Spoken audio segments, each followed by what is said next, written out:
In this class, we will talk about contractualism. Contractualism is both a moral theory and a political theory. It's also known as social contract theory. As a moral theory, the claim is that there is no morality before there is an agreement between people regarding what is the best way for them to behave and cooperate.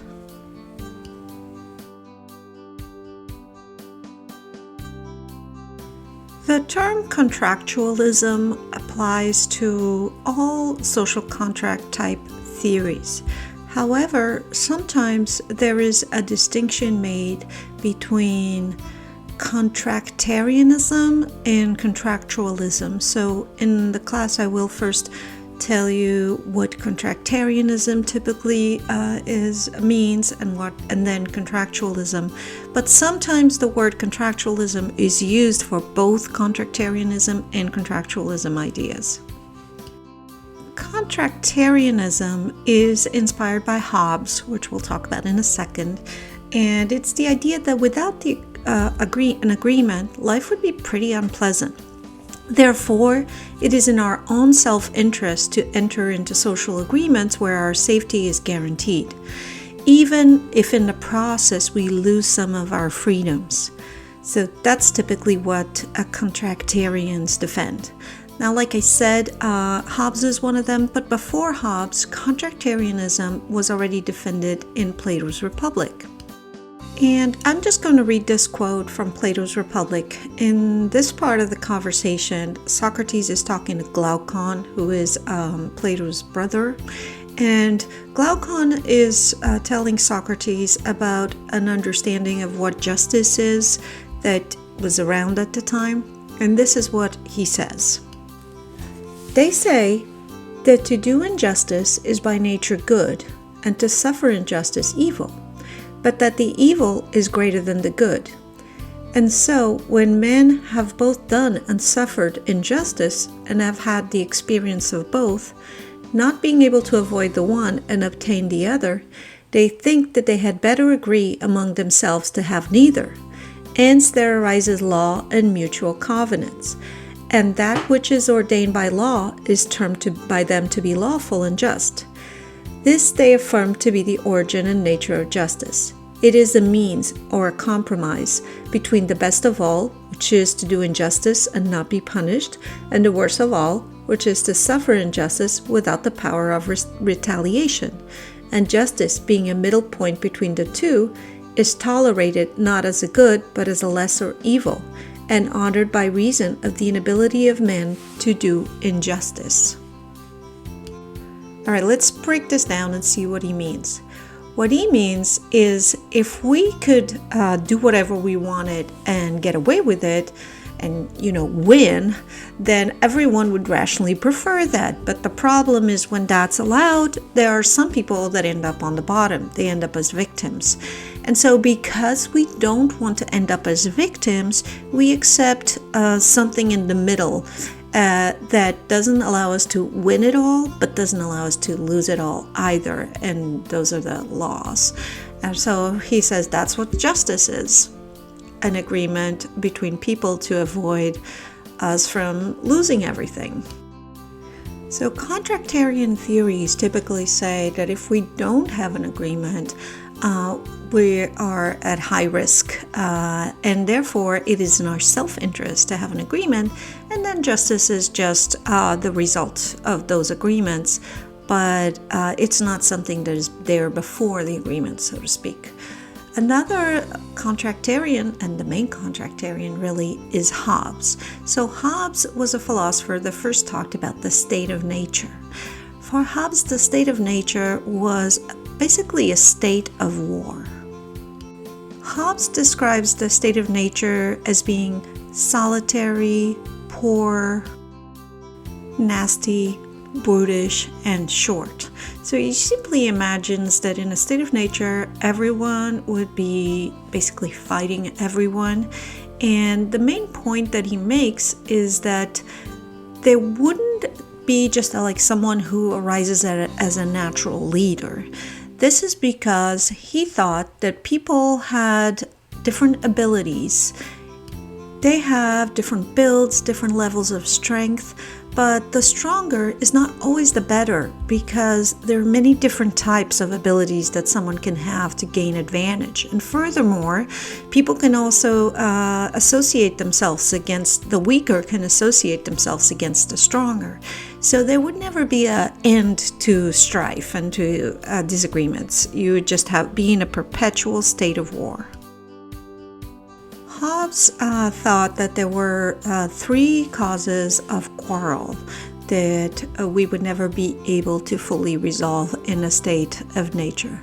These three causes are competitiveness, distrust, and finally glory. So you can see that Hobbes has had a pretty negative view of human nature.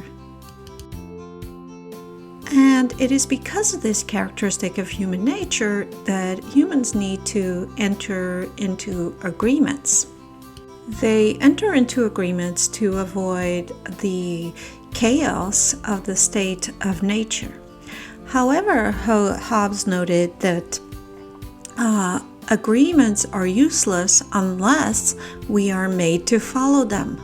So we have to have a strong government to make sure that the agreements are followed. This is why Hobbes called his book The Leviathan. Leviathan was a mythical creature that was unbeatable, basically, undefeatable. And it was a sea creature because at the time they had a lot of sea exploration imagery. So he thought that a king should be like a Leviathan, should have absolute power, and he made this drawing he commissioned this drawing for the cover of his book, which is a king made out of little people there, but like with a sword and whatever that other thing is.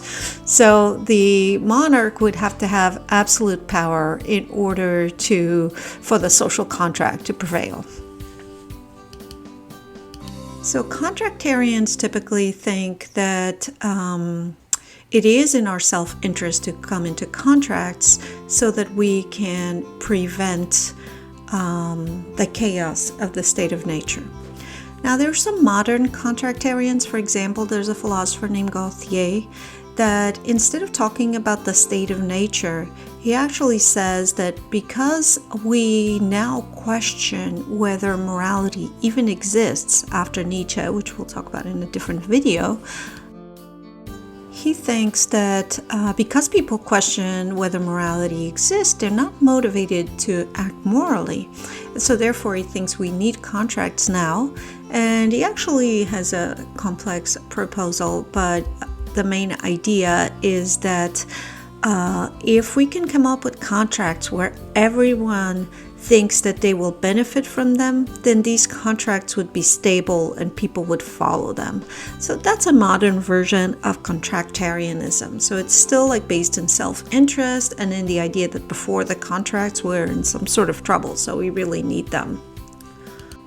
Well, now let's move into contractualism, which, like I said before, sometimes all these theories are just called contractualism, both contractarianism and contractualism.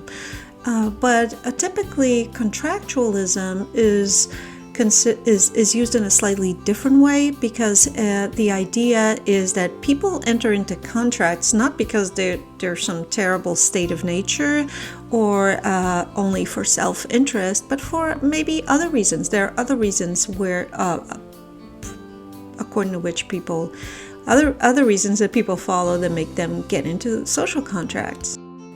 In my opinion, the main motivation for contractualism comes from philosopher John Locke, when he claims that social contracts come from a recognition that if we claim certain rights for ourselves, other humans would have a claim to similar rights for them.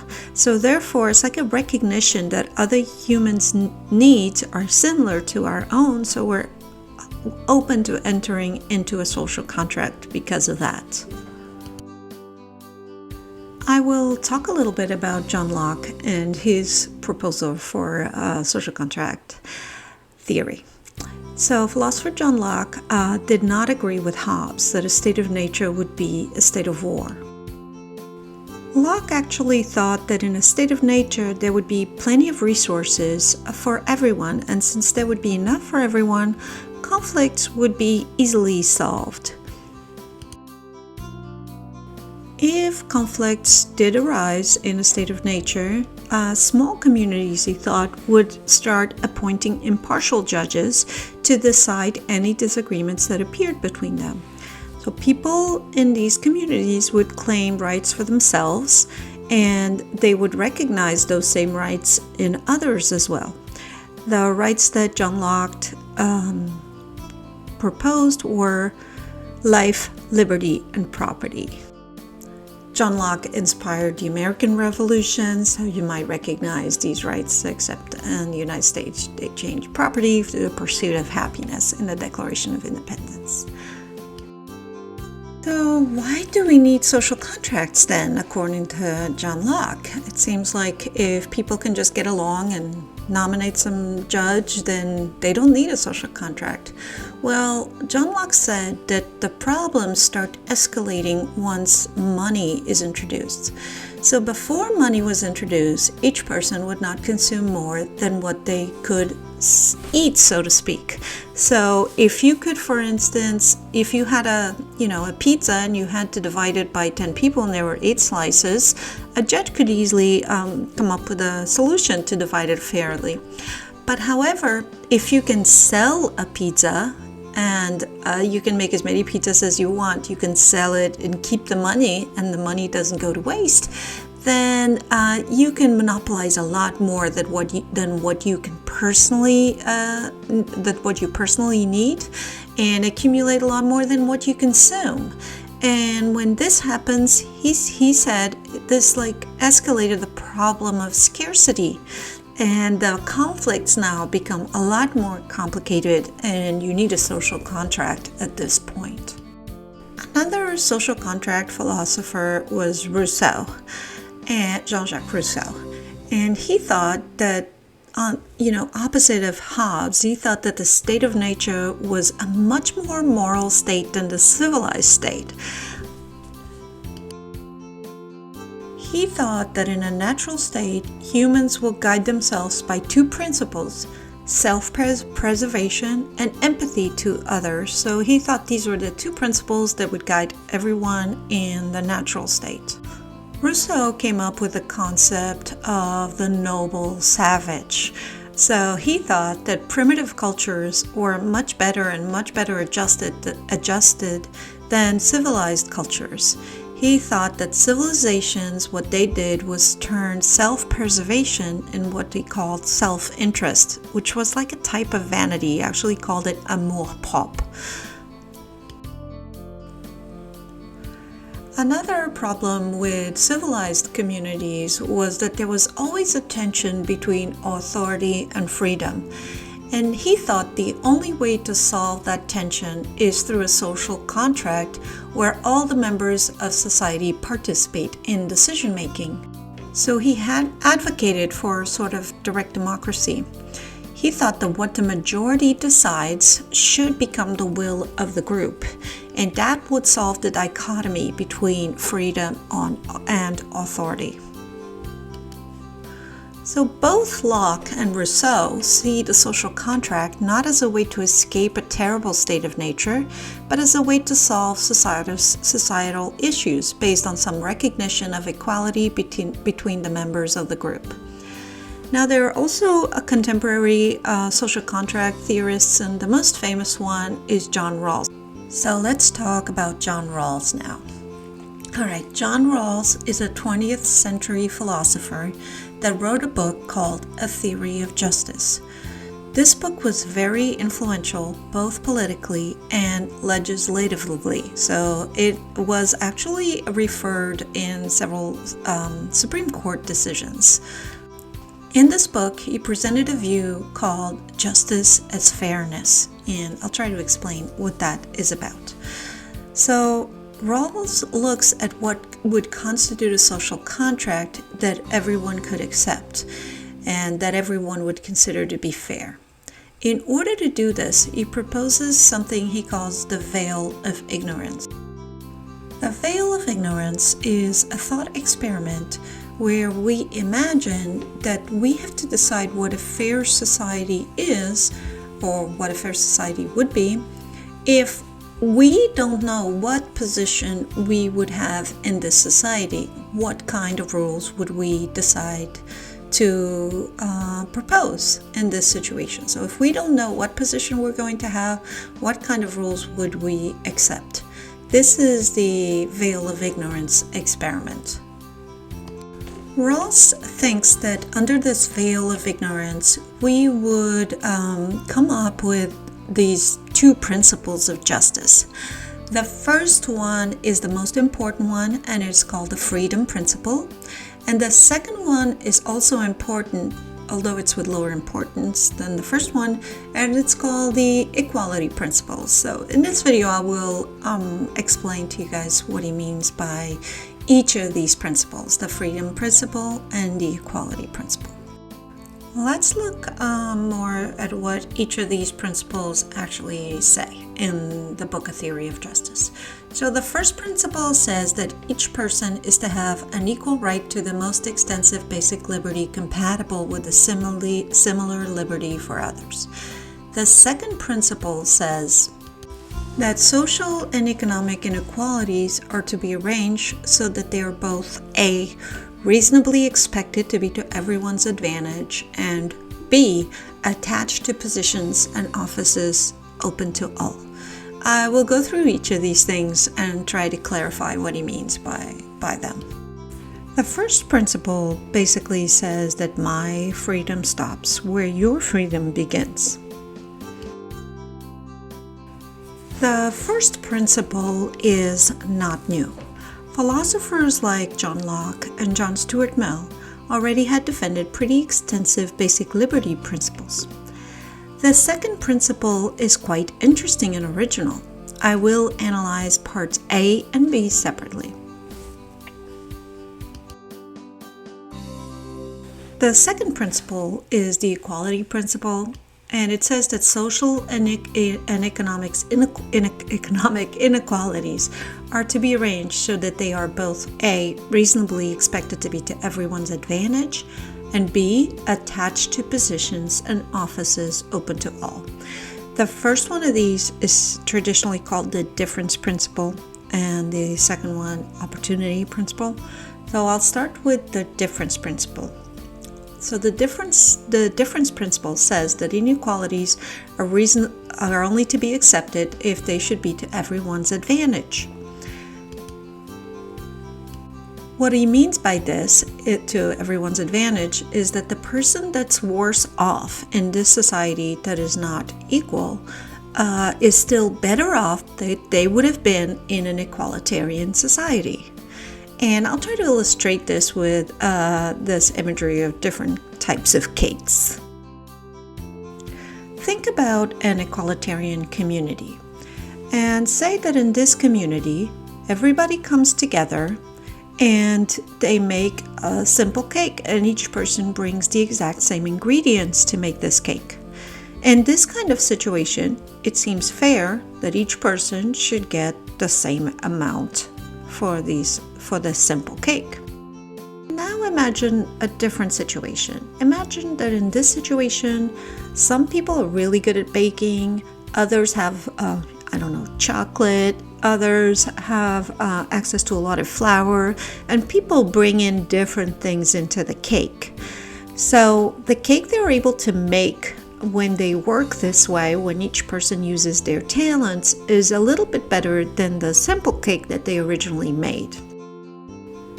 And in this situation, maybe you would divide the cake depending on what each person put into the cake. So if someone brought a lot more than someone else, maybe they would get a bigger slice of the cake. Now, in a fair society, John Rawls says, it's a complex society where everyone comes together to build these very elaborate cakes. And so it becomes even more complicated how we are going to divide this cake. So one way would be to say, okay, each person, whatever they brought in, they're going to get that slice. But he says that in order for this society to be fair, the person who has the smallest slice of this big cake still has to be better off than the person that had the slice of the little cake where everybody put in the same and they all got the same. That means the person who has less in this collaborative society still gets a better slice than the one they would have had in an egalitarian society. So that's what the principle of difference says. So it is only okay to have inequality if the person who has the smaller slice still has a better slice they would have had if they lived in a total egalitarian society. Now, I won't go into discussing whether the society we're in is like that. He probably thought it is not, because as long as we have people that are homeless and have nothing, then they would have been better off in an egalitarian society. But I just want to, explain the difference principle. Now, let's go to the second equality principle, the equality of opportunity.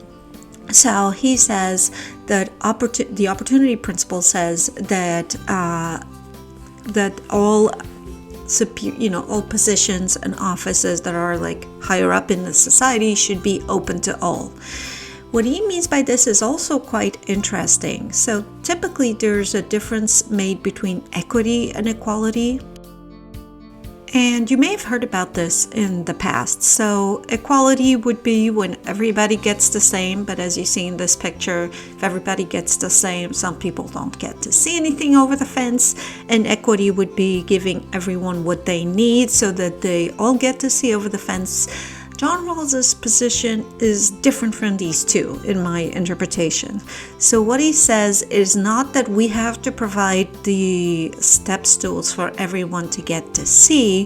What we have to provide is the opportunity for everyone to get to the place of, being there, being on top, and there's no groups that are typically excluded from higher office. So it's a principle of equality of access. Rather than guaranteeing the access, you just guarantee that there are paths for people to take to get to the higher stations of society. So for instance, if we see that certain ethnic groups or something, or women or whatever, don't have access to the higher offices, then something is wrong. You have to create a solution for that. So everybody should have a path towards success. You don't have to guarantee success or higher offices, but you have to have a path towards it for everyone. So that's the second principle. So John Rawls is a contractualist in the same sense that John Locke. So he thinks that we recognize that we have a right to freedom, other people have a right to freedom, and that there's some right to equality as well. And therefore we come into agreements that we try to make sure that they're fair for everyone. There are other contemporary contractualists. I won't go into too much detail. A very famous contemporary contractualist is T.M. Scanlon, and he has a book called What We Owe to Each Other. And it's actually interesting because it's more of a moral contractualism than a political contractualism. And what he says, his main thesis, is that if something's considered wrong, what that means is that we are not able to rationally defend it to other people in our community. So when we can't rationally defend something, that's typically what we consider wrong. So that's it for this class. That was an introduction to contractualism, including contractarianism. I hope you enjoyed learning about this, and I'll see you soon. Bye.